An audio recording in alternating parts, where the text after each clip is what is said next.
भाजपा की हर जगह चांदी है। एक और उसे चुनाव दर चुनाव जीत मिलती जा रही है तो दूसरी ओर खूब धनवर्षा भी हो रही है। हरियाणा और महाराष्ट्र के बाद भाजपा को एक और खुशखबरी मिली है। भाजपा को चंदा देने वालों की तादाद लगातार बढ़ रही है।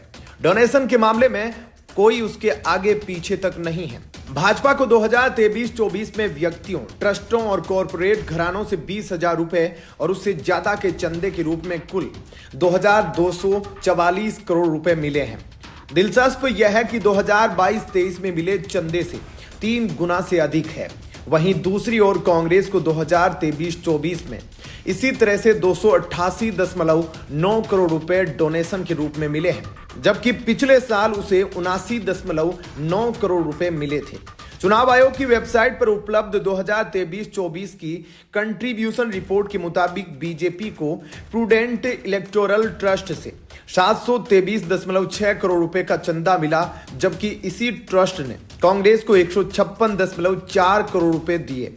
सीधे शब्दों में कहे तो 2023-24 में बीजेपी को मिले चंदे का लगभग 1/3 और कांग्रेस को मिले चंदे का आधे से ज्यादा हिस्सा प्रूडेंट इलेक्टोरल ट्रस्ट से आया है।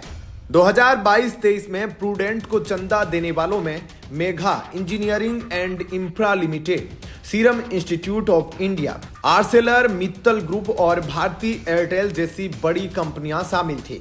2023-24 के लिए प्रूडेंट ने अभी अपना चंदा देने वालों की लिस्ट जारी नहीं की है। टाइम्स ऑफ इंडिया की रिपोर्ट के मुताबिक बीजेपी और कांग्रेस ने अपने चंदे का जो कुल हिसाब बताया है उसमें इलेक्टोरल बॉन्ड शामिल नहीं है। ऐसा इसलिए क्योंकि नियमों के मुताबिक पार्टियों को अपने सालाना ऑडिट रिपोर्ट में ही इलेक्टोरल बॉन्ड का ब्यौरा देना होता है, न कि कंट्रीब्यूशन रिपोर्ट में।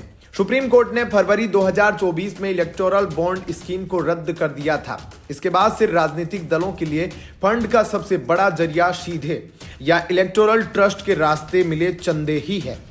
हालांकि कुछ रीजनल पार्टियों ने अपनी मर्जी से 2023-24 की रिपोर्ट में इलेक्टोरल बॉन्ड के जरिए मिले चंदे का खुलासा किया है। इनमें बीआरएस भी शामिल है, जिसे बॉन्ड के जरिए 495.5 करोड़ रुपए मिले। वहीं डीएमके को 60 करोड़ रुपए और वाईएसआर कांग्रेस को इलेक्टोरल बॉन्ड के जरिए 121.5 करोड़ रुपए मिले हैं। जेएमएम ने बॉन्ड के जरिए 11.5 करोड़ रुपए मिलने की घोषणा की है। हालांकि उसे इसके अलावा सिर्फ 64 लाख रुपए से ही कुछ ज्यादा का चंदा मिला है।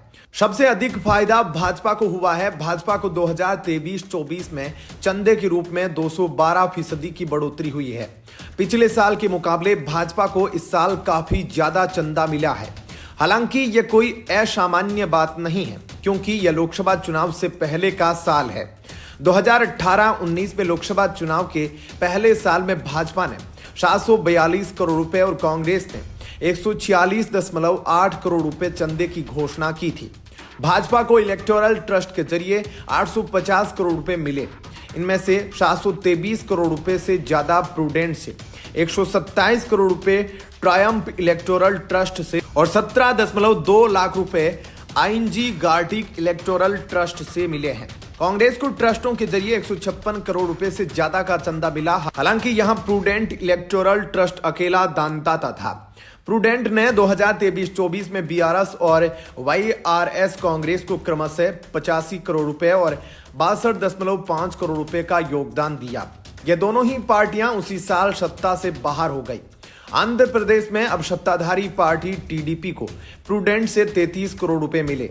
वहीं डीएमके को ट्रायम्फ इलेक्टोरल ट्रस्ट और जय भारत ट्रस्ट से 8 करोड़ रुपए मिले।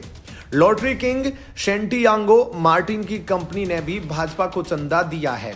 जी हां, भाजपा ने 2023-24 में future gaming and hotel services से 3 करोड़ रुपए के दान की घोषणा की है।